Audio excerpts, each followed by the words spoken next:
আমার রাষ্ট্রের খলিফারা বলে যদি পারেন বড়ই খাবেন। কি খাবেন? বড়ই দিয়ে ইফতার করবেন, খেজুরও খাওয়া যাবে না। উনারা সন্তান ছেলেটারে পড়ায় আমেরিকায়, মেয়েটারে পড়ায় কোথায়? লন্ডনে। টাকা রেখেছে সুইজারল্যান্ডে, সুইস ব্যাংকে। আর বাড়ি বানাইছে কানাডার বেগম পাড়ায়। চিকিৎসা করার জন্য যায় সিঙ্গাপুর মাউন্ট এলিজাবেথে। আর বেড়াইনোর জন্য পিকনিক করতে যায় থাইল্যান্ডে। আর আমাদের বলে তোরা বড়ই খা। সহ্য না করি পারা যায়? বড়ই খাবো আমরা, সহ্য কি করে করবেন? রাসূলের সুন্নাত খেজুর দিয়ে ইফতার করা। যেই দেশে মেট্রো রেল হয়, যেই দেশে পদ্মা সেতু হয়, যেই দেশে টানেল হয়, যেই দেশে 4 লেন 6 লেন হয়, যেই দেশে ফ্লাইওভার হয়, ওভার ব্রিজ হয়, এক্সপ্রেসওয়ে হয়, সেই দেশে খেজুর খাওয়া যাবে না, খুরমা বাদ দিয়ে থুয়ে বড়ই দিয়ে ইফতারি করতে হবে। এত গরিব তো আমরা না, ঠিক না বেঠে? এত গরিব নাকি আমরা? কি হবে? আল্লাহর নবীর সাহাবীরা বললেন, ওগো নবী গো, এই লোকটির এখন চিন্তা হবে এই লতাটা কাটতে যতটুকু সময়, ওই লোকটার মারা যেতে ততটুকু। বোঝা গেছে? রাসূল সাল্লাল্লাহু আলাইহি ওয়াসাল্লাম এভাবে উদাহরণ দিয়ে মাঝে মাঝে সাহাবীদেরকে বোঝাতেন। একদিন বললেন, আমি তোমাদেরকে ধার দেব, কে টাকা ধার নিবা? আসো। সবাই নিল। কেউ, সবাই বলতে অনেকেই নিল। কেউ 5 টাকা, কেউ 10 টাকা, কেউ 20 টাকা। ওমর রাদিয়াল্লাহু আনহু সবচেয়ে কম নিয়েছিল, অল্প টাকা, অল্প কিছু মুদ্রা নিয়েছিল। আল্লাহ রাসূল বললেন, ধার যারা নিয়েছো এই টাকা খরচ করার পরে 1 সপ্তাহ পরে আমি যেভাবে হিসাব চাইবো সেইভাবে হিসাব দিবা। কয় ঠিক আছে রাসূল সাল্লাল্লাহু আলাইহি ওয়াসাল্লাম, হিসাব দেব। পরের সপ্তাহে রাসূল সাল্লাল্লাহু আলাইহি ওয়াসাল্লাম একটা পাথর রাখলো রোদ্রের মধ্যে। যারা মক্কায় গিয়েছেন তারা জানেন যে উত্তাপে যখন সূর্যের তাপ দেয় মরুভূমির, সেই উত্তাপ পা পাতা যায় না, এত তাপ সেখানে। আল্লাহ রাসূল রেখেছেন পাথর। রাখার পরে বললেন, ওগো সাহাবীরা, এবার আসো, ওই পাথরের উপরে খালি পায়ে উঠবা আর কে ওই টাকা কিভাবে খরচ করেছো হিসেব দিবা। যেই সাহাবী ওঠে, পা রাখতে পারে না, তাড়াতাড়ি ঝাঁপতে পড়ে, বলে যে আমার মেয়ের জন্য খরচ করেছি, মার জন্য। তারপরে আর বলতে পারে না। ওমর রাদিয়াল্লাহু আনহু সবচেয়ে অল্প টাকা নিয়েছিল, সে ওই পাথরের উপরে উঠে খুব তাড়াতাড়ি করে নিজের হিসেবটা দিয়ে নেমে গেল। আল্লাহ রাসূল সাল্লাল্লাহু আলাইহি ওয়াসাল্লাম বললেন, আজকে তোমাদের এটা বোঝানোর অর্থটা ছিল কিয়ামতের ময়দানে ওই দিন তামার চেয়ে গরম থাকবে, যেখানে পায়ের পা এত গরম হবে জমিন যে পা দিয়ে যে তাপটা উঠবে সেই তাপে মাথার ঘেনুগুলো টকবক করে ফুটে মাথা থেকে মাথার ওই এই যে এটা টাকনুটা, এই যে মাথার উপরে কি বলে এটারে, খুলি, এই খুলিটা উল্টিয়ে দেওয়া হবে এবং ঘেনুগুলো টকবক করে ফুটে গা বেয়ে বেয়ে পড়তে থাকবে এবং ওই ঘিলুর গরমে শরীরের গোশতগুলো গলে যেতে থাকবে। বলেন আল্লাহু আকবার।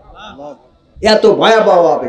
ওই ভয়াবহ অবস্থায় দাঁড়িয়ে থেকে 50,000 বছর দাঁড়িয়ে থেকে গোটা জীবন জিন্দেগির হিসাব দেয়া লাগবে। কোন পথে আয় করেছো, কোন পথে ব্যয় করেছো, যৌবনকাল কোন পথে লাগাইছো, বৃদ্ধকাল কোন পথে কাটাইছো, হায়াতটা কোন পথে কাটাইছো, কোন পথে আয় করেছো, কোন পথে ব্যয় করেছো। কয়টা প্রশ্ন? 5টা প্রশ্নের উত্তর না দেওয়া পর্যন্ত ওই জায়গা থেকে আদম সন্তান পা উঠাতে পারবে না। সেই 5টা প্রশ্নের মধ্যে একটা হলো তোমার হায়াতটা কোন পথে ব্যয় করেছো, 2 নম্বর প্রশ্ন তোমার যৌবনটা কোন পথে ব্যয় করেছো, 3 নম্বর প্রশ্ন কোন পথে আয় করেছো, 4 নম্বর প্রশ্ন কোন পথে ব্যয় করেছো এবং 5 নম্বর প্রশ্ন তোমার যে ইলম দিয়েছিলাম, জ্ঞান দিয়েছিলাম, এই ইলম দিয়ে জ্ঞান দিয়ে তুমি কোন কাজটা করেছো। এই 5টা প্রশ্নের উত্তর দিতে গেলে আপনি চিন্তা করে দেখেন তো, কবরে যে কি বলবেন, আমরা কি বলবো, একটু কি মনে হয়? একটু কি চিন্তা করেন? কি বলবেন? যৌবনকাল কোন পথে কাটাইছেন? আল্লাহ, ডিজে কুপাকুপি করেছিলাম। কি করেছিলাম? এই বলা ছাড়া যৌবনকালের হিসাব আসবে না।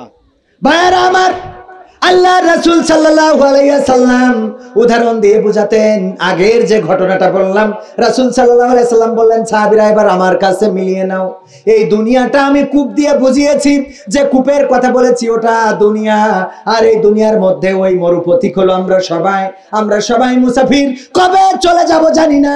আমি যে লতাটার কথা বলেছি এই লতাটা হলো হায়াত, যার লতাটা যত মোটা তার হায়াতটা তত বেশি। আর আমি যে ইঁদুরের কথা বলেছি ওই দূর হলো রাত এবং দিন, একটা সাদা একটা কালো, কালোটা যখন কাটে কুটকুট করে সাদাটা বসে থাকে, দিন যখন আসে রাত আসে না, আর রাত যখন আসে দিন আসে না। আমি যে সাপের কথা বলেছি নিচে ওটা কবর, আমি যে বাঘের কথা বলেছি ওটা আজরাইল। প্রতিটা মানুষ চিন্তা করে দেখেন, দুনিয়ার মধ্যে আমরা সবাই মরুপথিক, কবে চলে যাব জানি না। আজকের ঘুমটা আমাদের শেষ ঘুম হয়ে যেতে পারে, আজকের রাতটা জীবনের শেষ রাত হয়ে যেতে পারে। ঈদটাকে কেন্দ্র করে বাইকে পিকআপ দেওয়ার জন্য আজকেও দেখলাম পত্রিকার নিউজে 31 জন মারা গিয়েছে শুধু ঈদের আনন্দ করতে যেয়ে। কয়জন মারা গেছে? 31 জন, এটা পত্রিকার নিউজ। আর পত্রিকার বাইরে আরো কয়টা গেছে সেটা তো আর আমাদের কাছে হিসাব নাই। ঈদের আনন্দ করতে যেয়ে ওরাও কিন্তু আনন্দ। আজকে একটা দুর্বিষহ নিউজ দেখেছি, পাটুরিয়া, সম্ভবত পাটুরিয়া না কোন জায়গার ফেরিঘাটে ঈদে বাড়ি যাচ্ছিল, বাড়ি হলো পিরোজপুর মঠবাড়িয়া, ঈদ করার জন্য গাজীপুর থেকে স্ত্রী, স্বামী এবং সন্তান একসাথে রওনা করেছিল। লঞ্চ ভিড়াতে যেয়ে তাড়াহুড়ো, একজন আরেকজন ঢুকাবে, এর মধ্যে দড়ি ছিঁড়ে ধাক্কা দিয়ে 5 জন মারা গেছে। দেখেছেন না আপনারা? তার মধ্যে স্বামী স্ত্রী আছে পিরোজপুরের, তাদের আর ঈদের আনন্দ হয় নাই। ঈদের দিন তারা বাড়িতে যাইতে পারে নাই, বাড়িতে গেছে কিন্তু লাশ হয়ে, ঈদটা কপালে জোটে নাই। আমরা যারা এই বছর ঈদ পেয়েছি, আজকেও পত্রিকার নিউজে দেখলাম ওই পিকআপ ভাড়া করে ডিজে বাজাইতে গিয়ে সেখান থেকে ঝাঁপ দিয়ে পড়ে একজন মারা গেছে। সুবহানাল্লাহ বলার দরকার আছে না নাই? এরাম বললে সুবহানাল্লাহ বললে অসুবিধা, ওর গরুর দিন কিছু কুমু, তারপরেও মৃত্যু কামনা করা যাবে না, আল্লাহ মাফ করুক। আসলে মনের দুঃখে বলতে ইচ্ছে করে, মনের কষ্টে। তো এইভাবে আমার আপনার মৃত্যু কার কখন হবে কেউ বলতে পারি? আল্লাহ রাসূল বললেন, মিলিয়ে নাও, দুনিয়াটা হলো ওই কূপের মতো, আর সবাই মুসাফির। ওই হায়াতটা হলো রশি, আর তোমার মালাকুল মউত হলো ওই বাঘটা দিয়ে বুঝাইয়েছি, সাপ দিয়ে কবর বুঝাইয়েছি, আর রাত দিন বুঝাইয়েছি দূর দিয়ে। প্রতিদিন রাত যায় দিন যায়, তোমার হায়াত নামের রশিটা কুটকুট কুটকুট করে কেটে দেয়। যখন কুটকুট করে কাটা হয়ে যাবে, যেই মুহূর্তে কাটা শেষ হয়ে যাবে অমনি ঝপাত করে পড়ে যাবেন, আর আপনার আপনজনেরা নিয়ে যে কবরে রেখে আসবে। ওই কবরের খবর কোনোদিন নেবে না। চলন বিলে যখন পানি উঠে যাবে, ওই কবরটা পানির মধ্যে পড়ে থাকবে, ওই কবরের নিশানাও। তাহলে সেই দিনের প্রস্তুত হওয়ার দরকার আছে না নাই? সেই দিনের প্রস্তুতি নেওয়ার দরকার আছে না নাই? প্রস্তুতি নিতে রাজি আছেন কারা কারা? একটু হাত দেখতে চাই। নারায়ে তাকবীর, নারায়ে তাকবীর। আল কোরআনের আলম, আল হাদিসের আলম, আমার নেতা তোমার নেতা, নারায়ে তাকবীর। এই মুসলমান গুলোই যদি সচেতন হয়, বদরের প্রান্তরে যেভাবে 313 জন, ওই 313 জন 1000 জনের বিরুদ্ধে লড়াই করে 17 রমজান 2য় হিজরি আল্লাহ রাসূলের হাতকে শক্তিশালী করেছিল, বিজয় অর্জন করে প্রমাণ করে দিয়েছিল। মুসলমানেরা বিজয় অর্জন করে সংখ্যা দিয়ে নয়, বরং ঈমান দিয়ে। বলেন ঠিক কিনা? বদরের চেতনায় উজ্জীবিত হয়ে যদি পাবনাবাসী শপথ নিতে পারে, যেখানে অন্যায়, যেখানে অপরাধ, যেখানে অশ্লীলতা, যেখানে বেহায়াপনা, সেখানে প্রতিবাদ হবে, প্রতিরোধ হবে। আল্লাহর কসম করে বলি, এই বাংলার জমিনে অন্যায় অশ্লীলতা করার মতো সুযোগ কেউ পাবে না। কিন্তু আমি আপনি যদি সচেতন না হই, তাইলে আমার আপনার ঘরের সামনে ডিজের পার্টি বসবে, বসবে না? বসবে না? সুতরাং আমার আপনার জেগে ওঠার দরকার আছে না নাই? প্রতিবাদ করতে চাই। পহেলা বৈশাখকে কেন্দ্র করে আমার দেশের যেসব বিজ্ঞানীরা, অন্য দেশের বিজ্ঞানীরা ট্রেন বানায়, প্লেন বানায়, অন্য দেশের বিজ্ঞানীরা ড্রোন বানায়, অন্য দেশের বিজ্ঞানীরা পানিতে চলার বিমান বানাইছে। মালদ্বীপে যে দেখলাম, মালদ্বীপ ছোট্ট একটা রাষ্ট্র, 1200-র মতো দ্বীপ আছে, ছোট্ট ছোট্ট দ্বীপ, তাদের আহামরি কোনো সম্পদ নেই, কিন্তু তারা নদীতে বিমান নামায় আর নদীতে বিমান উঠায়। যারা মালদ্বীপে গিয়েছেন দেখেছেন? গিয়েছেন কেউ?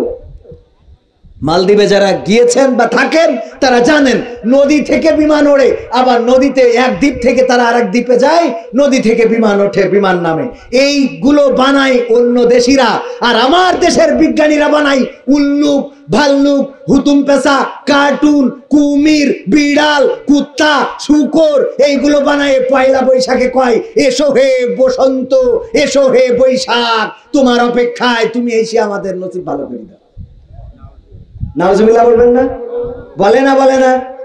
এই পহেলা বৈশাখ শুধু নয়, আমার দেশে এখন ভার্সিটিতে ইফতার অনুষ্ঠান করতে গেলে আমার ছাত্রদেরকে মেরে রক্তাক্ত করা হয়েছে, অথচ ওই ভার্সিটিতে যখন মুসলমানের সন্তানেরা হোলি খেলা নামের রং মাখামাখি ঢং সাজে, তখন প্রতিবাদ করার মতো কোনো লোক পাওয়া যায় না। ঠিক না বেঠে? ভার্সিটিতে অশ্লীলতা করবে, বেহায়াপনা করবে, সেটাতে বাধা দেয় না। আবার ইফতার অনুষ্ঠান করতে দিলে বাধা দেওয়া হয়। আমরা বলতে চাই, মুসলমান দেশে এই কাজগুলো যারা করেন তারা সচেতন হয়ে যান। আল্লাহর কসম করে বলি, মুসলমান জেগে উঠলে পালাবার রাস্তা পাবে না, দাদা বাবুর দেশে ছাড়া জায়গা হবে না। ঠিক না বেঠে? পহেলা বৈশাখের অশ্লীলতা আমরা চলতে দিতে পারি না। পাশাপাশি ঈদ অনুষ্ঠানকে কেন্দ্র করে যারা অশ্লীলতা করছে, সচেতন করে দিয়ে বলতে চাই, আগামীতে মুসলমানেরা রমজানে যেমন না খেয়ে রোজা রেখেছে আল্লাহকে দেখানোর জন্য, আল্লাহর ভয়ে ভীত হয়ে সারাটা দিন পানাহার বর্জন করেছে, ঈদের দিনে যদি প্রয়োজন হয় বাজার থেকে লাঠি কেটে নিয়ে রাজপথে থাকবে। কারণ ঈদের পবিত্রতা নষ্ট করতে দেওয়া হবে না। ঈদের পবিত্রতা নষ্ট করতে দেওয়া যাবে না। ঈদের পবিত্রতা যারা নষ্ট করে তাদেরকে সচেতন করে দিতে চায়। আগামীতে মুসলমানেরা লাঠি নিয়ে মোড়ে মোড়ে বসে থাকার প্রয়োজন হয়ে পড়েছে এবং বসবেও ইনশাআল্লাহ।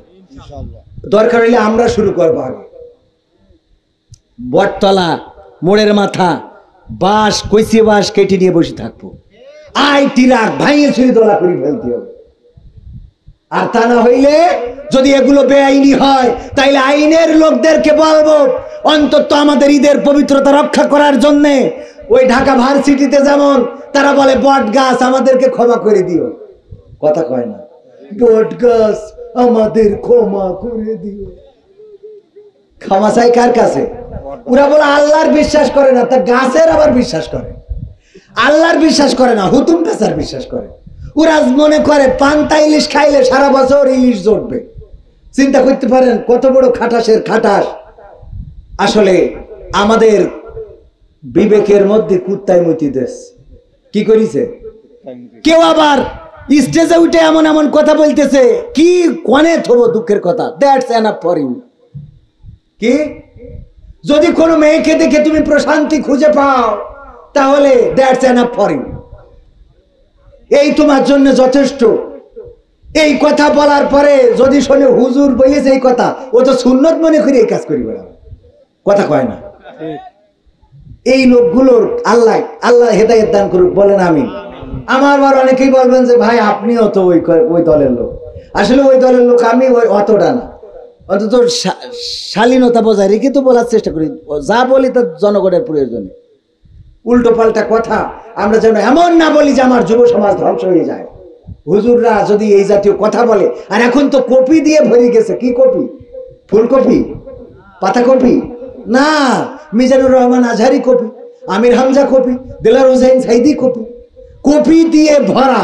এত কপি, আল্লাহ একেবার যেভাবে আঙুল নড়াইছে, যেভাবে টুপি মাথায় দিয়েছে, যেভাবে কথা বলে, যেভাবে থুতু ফেলে, যেভাবে আরো কি কি করে, সব কপি, সব কপি। চশমা কোন ধাঁচের চশমা চকি দেয় সেইটা, এই দিয়ে স্টেজে আল্লাহ হেদায়েত নসিব করুক। আমি বলি যদি কোরআনের আইন চালু থাকতো তাহলে এদের হাতের কবজি কেটে দিত, যে তুই সাইদির ওয়াজ চুরি করে মেরে দিলি কেন, কথা কয় না।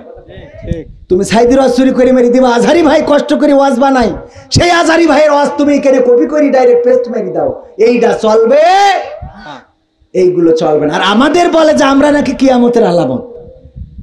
আমরা কিয়ামতের আলামত কপি করি না তো, যা এলেম আছে সেই এলেম দিয়ে যতটুকু আছে বলার চেষ্টা করি। কিয়ামতের আলামত আমরা না, কিয়ামতের আলামত আজকে তারা যারা এই জাতীয় কাজ করে বেড়াচ্ছে রাসূলের সুন্নাতের থেকে। এখন আমি বলি মাঝে মাঝে আল্লামা সাইদির সুন্নাত অনুসরণ করে, মিজানুর রহমান আজহারির সুন্নাত অনুসরণ করে, আমির হামজা ভাইয়ের সুরে ওয়াজ করতেছে। রংপুরের মানুষ, রংপুরের ভাষা যশোরের লোক ঠিক মতো বোঝেই না, কুষ্টিয়ার লোক বোঝেই না, সে কথা বলে তখন মনে হয় কুষ্টিয়ার লোক, পুরো ভাষাটাই চেঞ্জ করে ফেলে। এই জাতীয় আছে না নাই? আছে। আল্লাহ সবাইকে সহি বুঝ দান করুক। ভাইরা আমার মনে হয় একটু সিরকুট বারবার লেখছে, কি লেখছেন দেন। যেহেতু সময় চলে যাচ্ছে, প্রধান বক্তা কথা বলবেন, উনিও মনে হয় চলে এসেছেন কাছাকাছি নাকি? হ্যাঁ, রওনা হয়েছে। আর খিচুড়ি রান্না পেয়ে এসেছেন পথে। বিষয়টা হলো পাবনায় তো মাইকের বিরুদ্ধে বলা যাবে না, কারণ এক জায়গায় বলেছি মাইক ডাইরেক্ট বন্ধ করে দিয়ে খাই বেরোজ করেন। মানে মাইক যা নিছেন আপনি একটু টাকা খরচ করে নেবেন, ভাইগেরও দোষ না, কারণ ভাইরা মাইক টাকা দিলে ওরা যত টাকা দেবেন গুড় তত বেশি দেবে, ঠিক না বেঠিক? ডিজে আলাগের জন্য ডিজেরা স্পিকার মিক্সার টিক্সার নিয়ে এই করতেছে ডিজে আলারা। আমরা একটু ওয়াজ করি, গান যদি করার জন্য মমতাজ আসে, শুধু মমতাজ আসলেই হবে? কি কি লাগবে? হারমোনি, তবলা, ঢোল, তারপরে আরো ওইসবের তো নাম জানি, গিটার, তারপরে ফিডার, দূর ফিডার না, আরো এইসব অনেক কিছু লাগবে। এইগুলো নিয়ে পিছনে এক সাইড বাজাবে, তারপরে গাবে। আমরা আসি একটু কথা বলতে, মাইকটা এমন দিয়েছেন যে গলা যা বাড়িতে নিয়ে এলাম তো পাবনায় থুয়ে কালকে বাড়ি যাচ্ছে, ঠিক না বেঠিক? এটা যে গান করব, সে গান করার মতো পরিবেশ নেই। এইগুলো খেয়াল করবেন। এগুলো যদি করতে না পারেন, দয়া করে আমাদের মতো শিল্পীদের আমরা একটু গান, আমার আগের মামা বলছিল যে এই সে ওয়াজ করার থেকে গান করে বেশি, কার কথার জন্য বলছিল, আরো জারহট বলছিল, তো আমরা একটু গান করি, আমাদের যুবকরা একটু গান শোনে, ওয়াজ করার জন্য বড় বড় হুজুর তো আছে অনেক, আমরা এই যুবক মানুষ আমরা না একটু গানই করি। হ্যাঁ, অসুবিধে হবে হবে। আমরা একটু যুবকদের খোরাক দিতে চাই, গানে গানে কিছু কথা বলি। কি বলি? তুমি যার লাগিয়া, তুমি যার লাগিয়া এমবি ভরো, তার তো বাটন ফোন। ওরে কেমন করে বুঝবে রে সে, কেমন করে বুঝবে রে সে, ডিজিটাল তোর মন। তুমি যার লাগিয়া, তুমি যার লাগিয়া এমবি ভরো, তার তো বাটন ফোন। তুমি যার লাগিয়া এমবি ভরো, তার তো বাটন ফোন। মেসেজ দিলে সিন করে না, দেয় না তো রিপ্লাই, ভিডিও কলে বলবা কথা, ক্যামেরা তার নাই রে, ক্যামেরা তার নাই। মেসেজ দিলে সিন করে না, দেয় না তো রিপ্লাই, ভিডিও কলে বলবা কথা, ক্যামেরা তার নাই রে, ক্যামেরা তার নাই। ওরে ডিজিটাল এই যুগ জামানাই, ডিজিটাল এই যুগ জামানাই, অ্যানালগ তার মন। তুমি যার লাগিয়া, তুমি যার লাগিয়া এমবি ভরো, তার তো বাটন ফোন। প্রেম প্রীতি ভালোবাসা বিয়ের আগে নয়, মনের মধ্যে রাখো তুমি আল্লাহ তাআলার ভয় রে, পরকালের ভয়, ঠিক না বেঠে? প্রেম প্রীতি ভালোবাসা বিয়ের আগে নয়, মনের মধ্যে রাখো যুবক আল্লাহ তাআলার ভয় রে, পরকালের ভয়। ওরে তবেই তুমি মুক্তি পাবা, তবেই তুমি মুক্তি পাবা দোজখের আগুন। তুমি যার লাগিয়া, তুমি যার লাগিয়া এমবি ভরো, তার তো বাটন ফোন। মেসেজ আছে না নাই? মেসেজ আছে কিনা? গান গাইলেও বুঝতে হবে যে গানের মধ্যে কি বলতে চাচ্ছি। ঈদ মোবারক, টাকায় আমায় মানুষ চিনাইছে। হ্যাঁ, গানটা শুনতে চাইছিস? এই গানটা শোনাতে হবে? আচ্ছা, ট্রাই করব। তারপরে কি? আসসালামু আলাইকুম রহমতুল্লাহ, কেমন আছেন? আমার সবচেয়ে পছন্দের গজলটি শুনতে চাই। এমন যদি হতো আমার দেশের শাসক হতো, শোনাবো? এমন যদি হতো আমার দেশের শাসক হতো, ওমরেরই মতো হতো, আবু বকরের মতো। এমন যদি হতো আমার দেশের শাসক হতো, ওমরেরই মতো হতো, আবু বকরের মতো।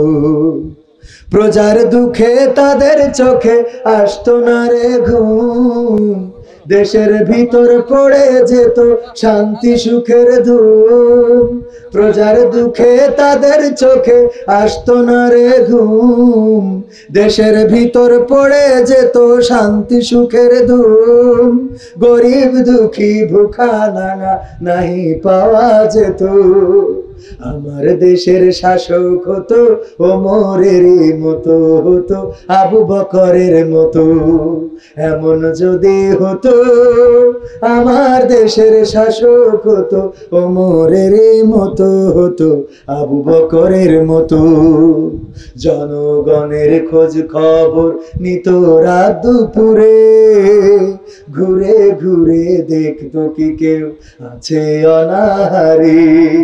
জনগণের খোঁজ খবর নিত রাত দুপুরে, ঘুরে ঘুরে দেখতো কি কেউ আছে অনাহারে। আমার দেশের মা বোনেরা লাঞ্ছিতা হতো না, আমার দেশের কৃষক শ্রমিক বঞ্চিত হতো না। আমার দেশের মা বোনেরা লাঞ্ছিতা হতো না, আমার দেশের কৃষক শ্রমিক বঞ্চিত হতো না। যদি ধনী গরিব ভালোবাসার জীবন ফিরে পেত, যদি আমার শাসক হতো ওমরের মতো হতো, আবু বকরের মতো। এমন যদি হতো আমার দেশের শাসক হতো ওমরের মতো হতো, আবু বকরের মতো। ঠিক না বেঠে? গানের যে রিকোয়েস্ট আপনারা করতেছেন, এই গান গাওয়ার মাইক না ভাই, আমার তো বাঁচতেই হবে। গান গাওয়ার জন্য মাইক নেবেন, শিল্পী আনেন, একটু টাকা খরচ করতে গেলে কলিজা জ্বলে। বলতেছেন যে ডিজে পার্টিরা তারা ঈদের দিন এত ভাড়া করে এনেছে যে আমাদের আর চারা নাই। আপনি মাহফিল দিয়েছেন রোজার আগে, এই রোজার মধ্যে আপনি মাইকের সাথে কন্ট্যাক্ট করতে পারেননি যে আমার এইগুলো লাগবে? কথা কয় না। ওরা তো নিল ঈদের পরের দিন, না ঈদের দিন ওরা নিয়েছে কবে? ঈদের দিন আজকেও নিয়েছে। আপনারা এইগুলো খেয়াল রাখবেন। হুজুরদের এত মাগনা মনে করেন না। এত মাগনা মনে করার কারণে এখন লাখ লাখ টাকা দিয়ে হুজুরদের শিডিউল পাওয়া যাচ্ছে না। ঠিক না বেটি? আগামীতে, আগে তো কন্ডিশন দিতাম না যে অমুক জায়গার মাইক লাগবে, এখন থেকে বলে দেবো যে ওই জায়গার মাইক না নিলেও যাবো না। তখন বুঝতে পারবেন ঠেলাটা কি। ওই মাইকালারা বলবে আমাকে দিতে হবে 1.5 লাখ টাকা। এই জন্যই আগের থেকে সাবধান হয়ে যান, ওই কন্ডিশন যেন না দেওয়া লাগে। তারপরে প্রবাসীদের নিয়ে গান, এসব গান আর একটাও হবে না। আসসালামু আলাইকুম গান গাইছি, তারপরে এবার কালেকশনের কথা একটু বলবো। কিন্তু যেহেতু আলোচনায় ছিলাম, কয়টা কাজ করতে হবে মনে আছে? কয়টা? অন্তত এইটা একটু বাড়ি নিয়ে যান। 1 নম্বর কি? আল্লাহর প্রতি ঈমান। 2 নম্বর কি? আমলে চলে। 3 নম্বর কি? হকের প্রতি উপদেশ। 3 নম্বর কি? হকের প্রতি উপদেশ। আর 4 নম্বর ধৈর্য ধারণ করা। একেবারে বাংলায় বলে দিলাম, এই 4টে কাজ যদি করতে পারেন তাইলে আপনি ক্ষতিগ্রস্ত থেকে বেঁচে গেলেন। তাহলে প্রথম কাজ হলো আল্লাহর প্রতি তো ঈমান আনবেন। ঈমান আনার পরে আপনি যেটা করবেন আমলে চলে। আমলে চলে হলো পৃথিবীর যত ভালো কাজ, ভালো কাজটা হলো খারাপ কাজের বিপরীতে যাই করেন সেটাই ভালো কাজ। ব্যাস শেষ। খারাপ কাজের বিপরীতে যেটাই করেন, ধর্ষণের বিপরীতে বিয়ে করা ভালো কাজ। এই জন্য যুবকেরা ঠাস ঠাস করে বিয়ে করি ফেলবো। আসল ভাই এখনো করিনি। কি করতে হবে? ঠাস ঠাস করে বিয়ে করতে হবে। এর থেকে ভালো কাজ আর কিছু আছে? এই জন্যই বিয়ের অন্যায় অপরাধের বাইরে এটা করা ভালো কাজ। যৌতুক নেওয়া এটা খারাপ না ভালো? যৌতুক না নিয়ে উল্টো টাকা দেওয়া এটা ভালো কাজ। বোর বিয়ে করার সময় 50,000 টাকা দেবেন, যে নাও দিলাম তোমার, আমি তুমি তোমার মা বাপের দাও। ওরে বাবা, খুশি দেখে কিটা আছে না নাই? মা বোনেরা দেন মোহর তো দেয়ই না। আবার মা বোনেরা ওদের মধ্যে আবার ভুল ধারণা আছে, ওরা দেন মোহর নেয়ও না। যদি বলে এই নাও তোমার দেন মোহর শোধ করে দিলাম, কয় তুমি কি অন্য জায়গায় কোনো ধান্দা করতে চাও নাকি? ও মনে করে এই দেন মোহর শোধ করে দিলে মানে আমার মনে হয় আজকে কাটাকাটি, এই মনে করে না। করে না? কয় না না আমি ওটা নেব না। ও ওটা নেবে না, দেন মোহর শোধ করে নেবে না। মা বোনেরা এটা বুঝতে হবে, এটা আপনার অধিকার, এটা আপনার হক। তারপরে কি আরো হক আছে। মা বোনেরা ভাইদের বাড়ি, অনেকেই আছে ভাইয়ের বাড়ির সম্পদ নেয় না, বাবার সম্পদ নেয় না। কয় আমার ভাইদের দিয়ে ভাইকে দিয়ে আসবো মানে পাকানো পয়সা, ওই সম্পদ তোমার। তুমি ডাইরেক্ট আব্বার কাছ থেকে বুঝে নিবা। আব্বা যদি বুঝে না দেয়, ওই আব্বা সারা জীবন নামাজ পড়ে কপাল কালো করা শুধু না, যদি কাবা ঘরে যেয়ে ওই সালমান এফ রহমান দরবেশ বাবার মতো যদি ইতেকাফে ইমামের পিছনেও বসে, তাও কোনো ফায়দা হবে? এই দেখেছেন কিনা আপনারা? ইতেকাফে বসেছে কনে? কনে বসেছে? ডাইরেক্ট সরাসরি কাবার ইমামের একদম পিছনে। একদম কি পিছনে ওখানে বসেও যদি কেউ ইতেকাব করে আর যদি সে মেয়ের সম্পদ ফাঁকি দেয়, আল্লাহ রাসূল বলেছেন সে জাহান্নামী জাহান্নামী জাহান্নামী। মনে থাকবে? এইবার বুকে হাত দিয়ে বলেন কয়জন মেয়েকে ঠকাইছেন? নামাজ যেমন ফরজ, রোজা যেমন ফরজ, আপনার যাকাত দেওয়া যেমন ফরজ, হজ যদি আপনার টাকা পয়সা হয় করা যেমন ফরজ, তেমনি ভাবে সন্তানের ওই যে সম্পদ বুঝে দিয়ে এটা আপনার উপরে আল্লাহ রাব্বুল আলামিন ওয়াজিব করে দিয়েছেন। সুবহানাল্লাহ বলবেন না? আপনি মেয়ের সম্পদ দিলেন না, না দিয়ে নিজে সব ভাই না তোর বিপদ আপদ হলে কি ওই সম্পদ ডাইরেক্ট মেয়ের নামে, বিপদ হলে ওই পয়সা খাবে, অসুবিধা কি? এইগুলো দেয় না, এটা আপনার বুঝ করে দিয়ে দিতে হবে। এইগুলো যারা ফাঁকি দিয়েছেন তারা বুঝে রেখেন। আবার অনেক মা বোন আছে বাবার বাড়ি থেকে আনে না, আব্বাদের সম্পত্তি নিয়ে যাব, আব্বাদের সম্পত্তি নিয়ে যাবো না, এটা তো অধিকার আপনার, হক, এটা করতে হবে। একজন মানুষ যখন মারা যায় পরিবারের প্রতি 4টা হক রেখে যায়। কয়টা? কয়টা?